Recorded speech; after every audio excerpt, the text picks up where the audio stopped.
epiphany. What's your epiphany, Tyrell? My epiphany is, what the frick? Why won't it go? Because you're on the eraser.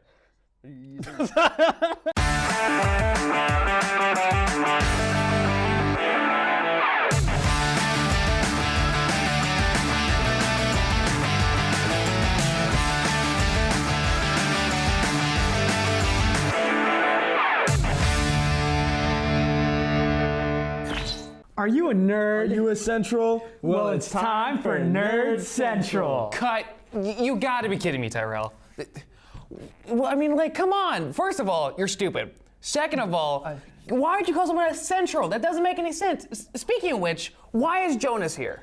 I was thinking that we like. I mean, like he's just like my protege, apprentice type. Like we're just kind of. In case I ever wanted to like try it out. Yeah, you know, just to see. He's. Get out. Yes, sir. Listen, Tyrell, all right? I want you to follow this script airtight, all right? Just do the news. I'm sick of this crap.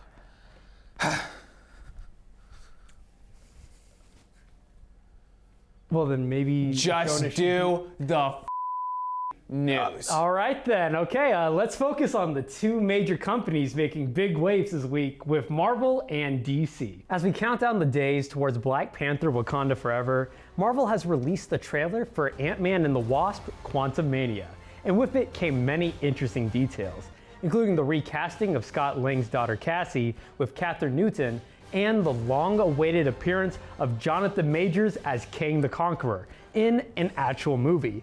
And we are all for it.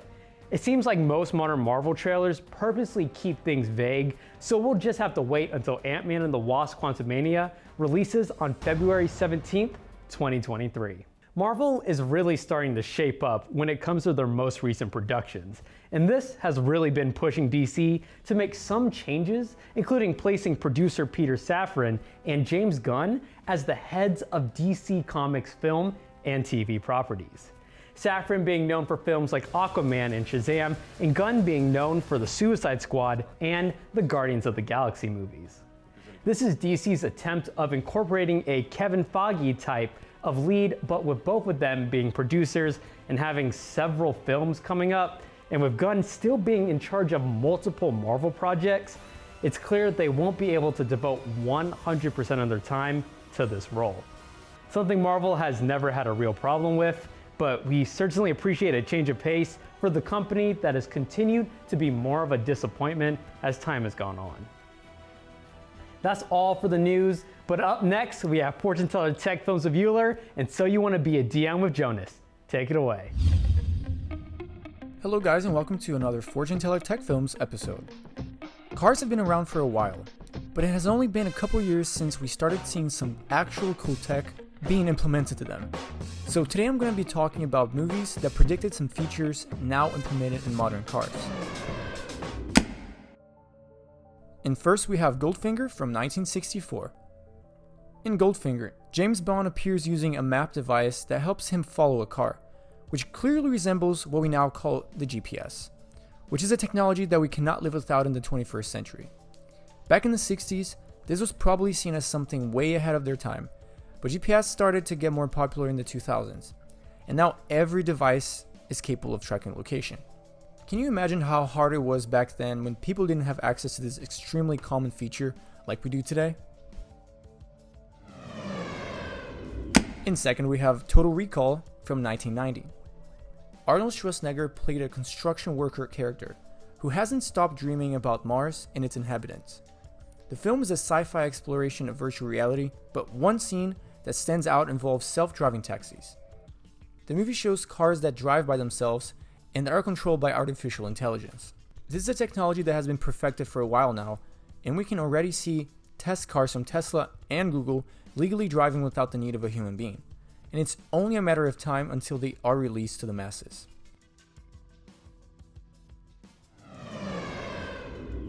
And finally, we have The Demolition Man from 1993. In the movie, we can see Sylvester Stallone get into a car crash, and we can see some type of protective foam that is released on the driver and around the car. Back then, airbags were only starting to appear in cars, and were usually just for the driver. Nowadays, most cars have almost total protection for the passengers. for this video, guys, and I see you all next week.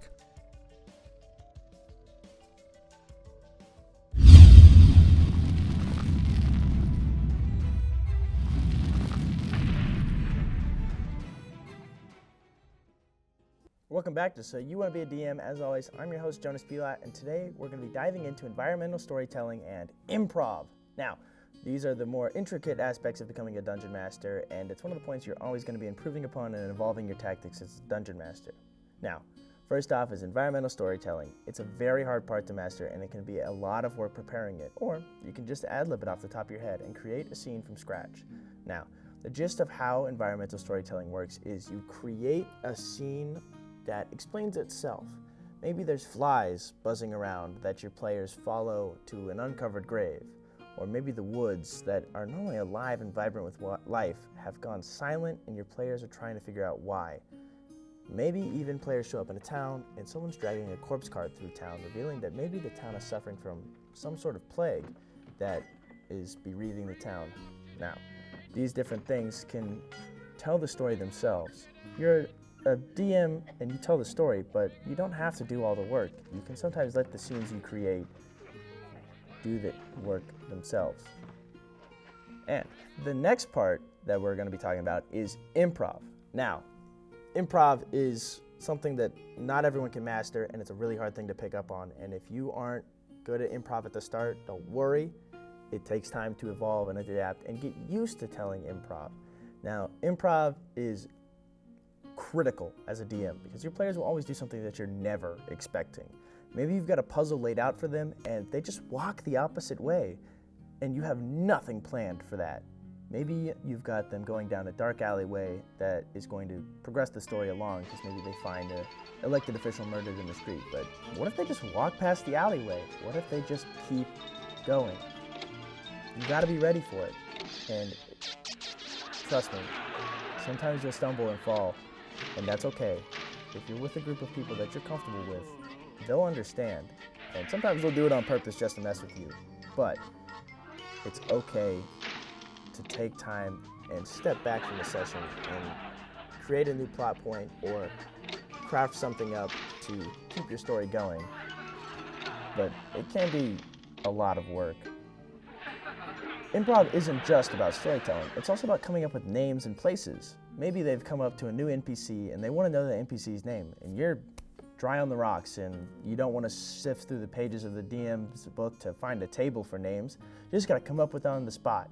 So maybe you just have a couple in mind, or maybe you just think about the environment and maybe it's like Stone Jog Rimbreaker. Who knows? It's just a random name that you've come up. Maybe it's a wee little gnome and he's like Pippin. Who knows? It's up to you. It's improv. And improv, there's nothing in the books about it. It's on you. And it's one of the more stressful parts of being a DM.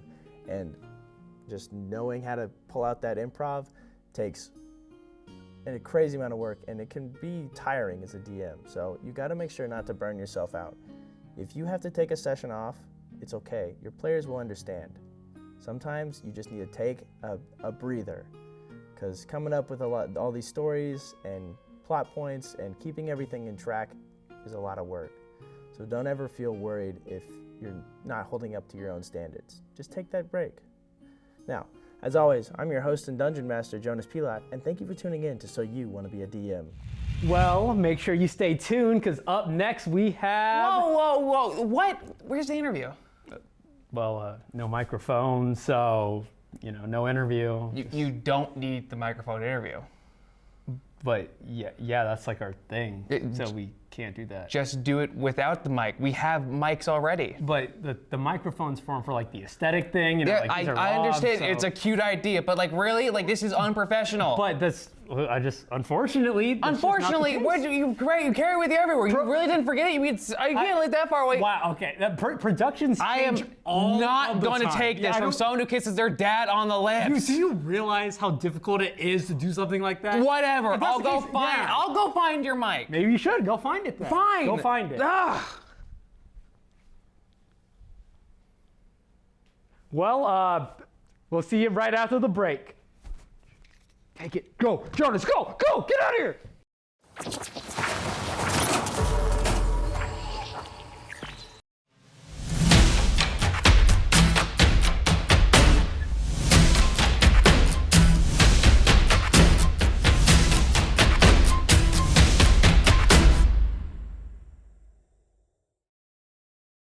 We are Channel 8 News. We strive to keep you informed on everything in our community on campus, as well as in our Maryville community. From the news To sports. to student life. Katie Bird, Alexis Cooner, and Skylar Stamps with sports. For the stories that matter to you, catch new episodes of Channel 8 News at KNWT TV.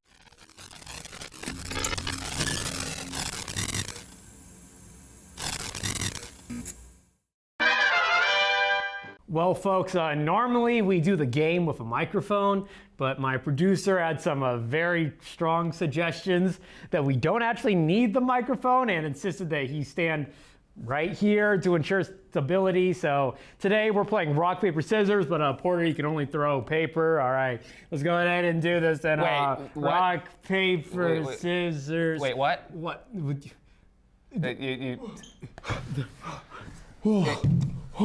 Why are you panting like a dog? So, I'm proud of you, my son. I was I was given a specific task by Tyrell to Hey, deal with. Just do this. That's my order.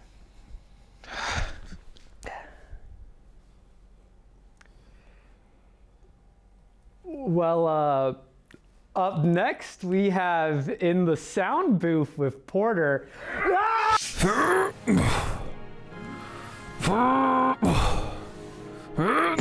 Oh, I didn't see you there. I definitely wasn't dragging Tyrell's unconscious body, which I might add is just staining the floor. Someone should seriously clean this up. Anyways, welcome to another episode of In the Booth, where I'll be talking about Disney's premier voice actor, Jim Cummings. As far as my resume, you don't know me, but you know Tigger and Winnie the Pooh.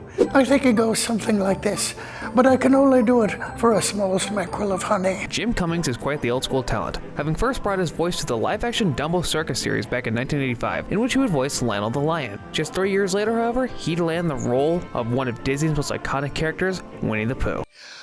We're braver than a bee, and longer than a tree, and taller than a goose. Or was that a moose? That's right, folks, he voices the cutest plush in all of the 100 Acre Woods. But I said he was Disney's premier voice actor because he has quite the lineup in Disney's Hall of Fame. He voices the bouncy Tigger in the same franchise, Pete the Dog, Darkwing Duck, and several more. Buddy, if you're gonna pounce, you got to have some bounce. We just need to get you Tiggerized. One of the coolest facts about him is that after the voice actor for Scar, Jeremy Irons, developed some temporary vocal issues, Cummings recorded the remainder of Scar's Be Prepared performance in The Lion King. Heck, he's even switched sides a bit as he's also the voice of Looney Tunes' Taz the Tasmanian Devil.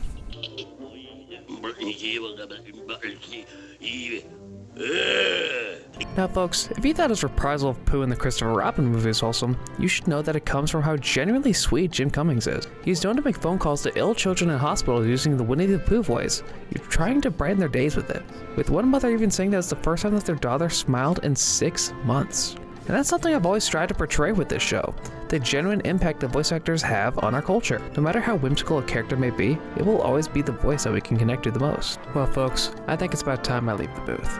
But I'll leave you with one last thing. How lucky am I to have something that makes saying goodbye so hard? Now that I've put Tyrell in timeout prison, I need someone to finish hosting this show. Someone that isn't afraid to follow orders. Someone who has helped host before. Someone like... Like me? Yes, but just this once. Yes! Just say the line. Yeah. Okay, I'm not gonna mess this up. Hey. Up next, we have the Cartoon Network Boot Camp. Stay tuned. Did I do that right? Did I do that right? Yes.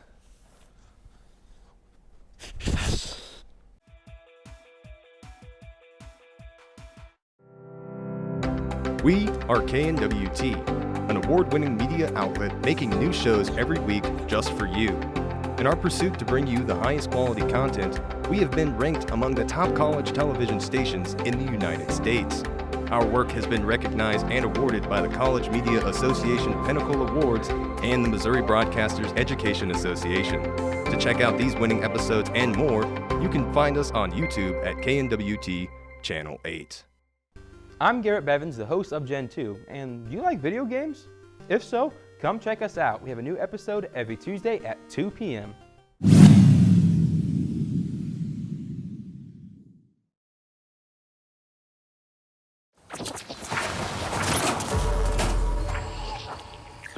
Hey everyone, welcome back to another episode of Cartoon Network Boot Camp. Last week we had our Halloween special where the team of Tyrell and Elijah outsmarted Caleb and Jonas in the Scooby-Doo event. But now, let's get to this week's game.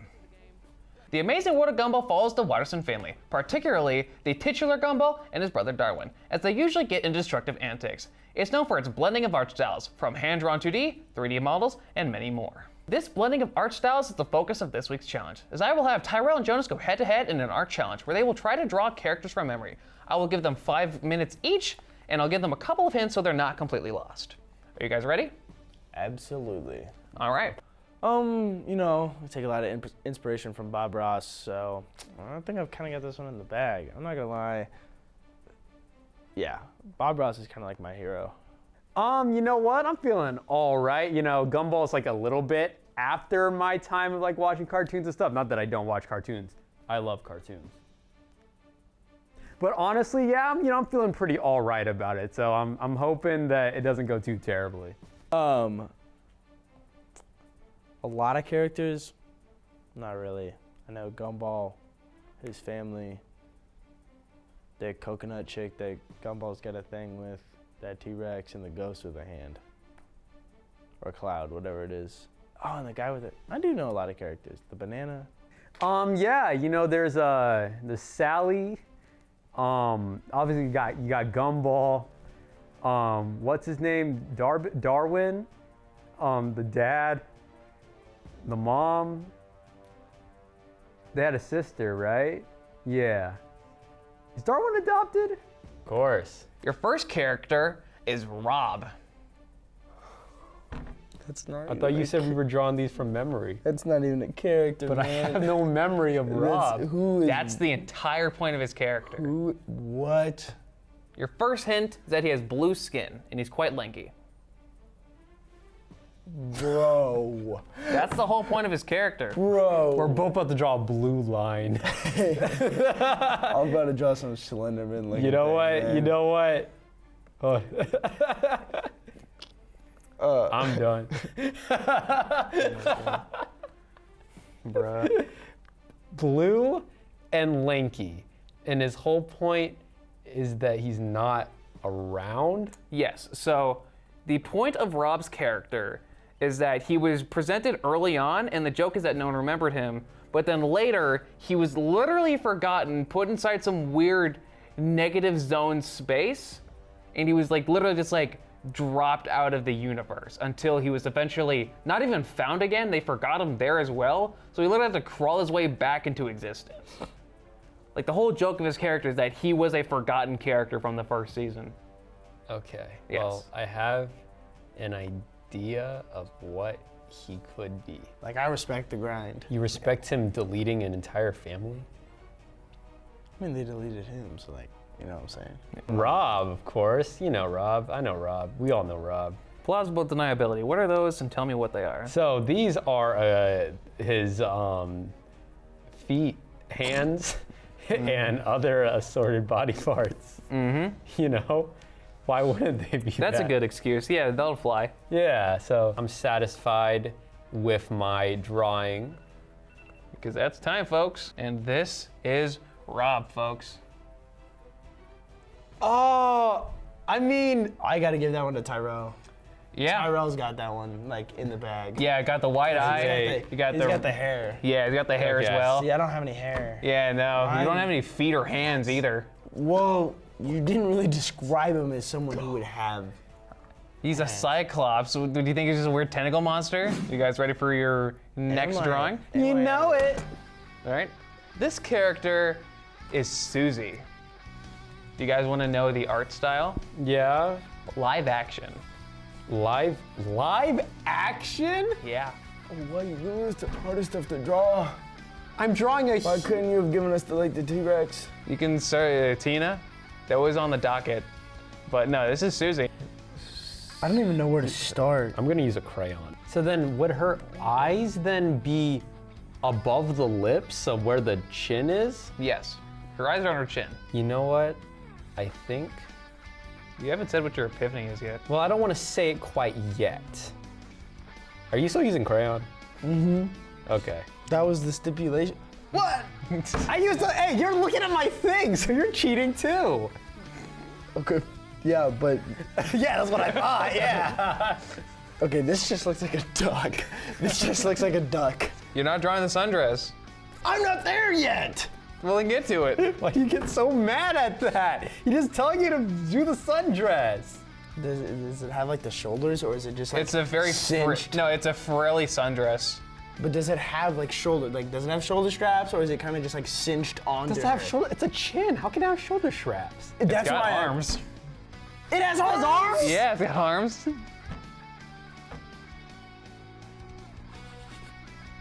It throws. We're about to draw something so cursed. I don't think it gets any less cursed with the arms. Dude, with the crayon, it's gonna look like the Joker. Remember what I said about Gumball being good earlier? It's even better now. No. No, Yes. this is the only episode I remember is alligators on a train. And what color did he say the sundress was? It was blue. Red. It was red. He's lying to you, Tyrell. Yeah, what? And that's it, folks. Does it have flowers? No. Maybe. No, it's got dots. All right, I'm ready. So, are you guys ready to see Susie? I'm ready. Dude, this is fantastic. You want to see my? Dude, I'm totally winning. Check this out. Check this out. Who's winning, bro? I don't know, man. This is pretty good. All right, folks. So since you both got a point on the board, we're gonna have a little tiebreaker here. In 1 minute, I'm gonna have you draw Gumball. Are you ready? Let me set a timer. Yeah. Dude, he's still gonna go with spray paint. You're still doing spray. If you want to do spray paint, you can do spray No, paint. No, because like, look, that's. We got it. Wait, wait. We set the we both do it. We both do it. We did. Yes. We both do it. That's chivalry right there. Exactly. All right? We can still That's the fight code of honor. and still be chivalrous. All right. 3, 2, 1, draw. I take it back. I wish we weren't chivalrous on this.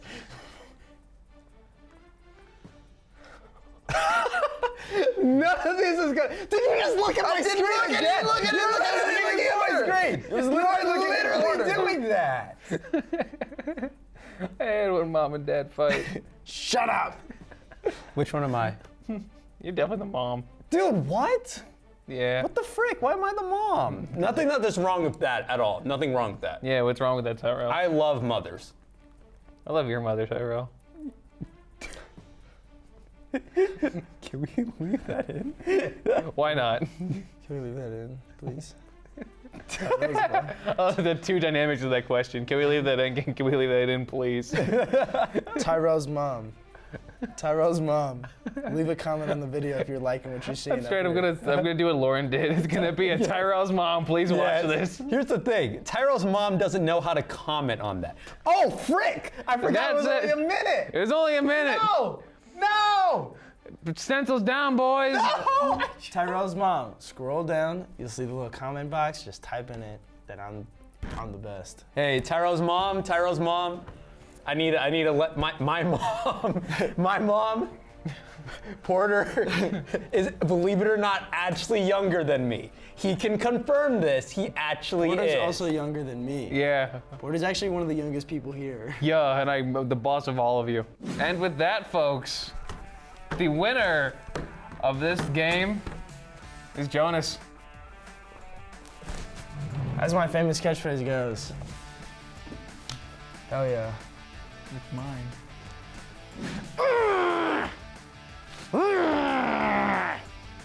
Give me them dubs. I'd taken them all day, baby. All day. The best.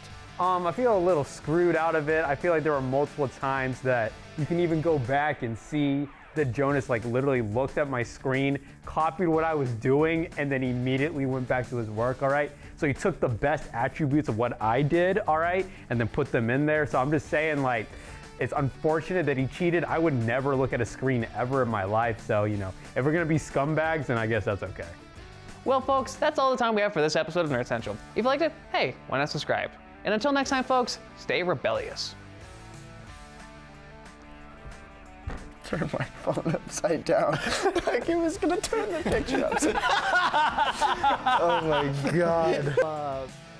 Up next, we have in the sound booth with Porter. Ah!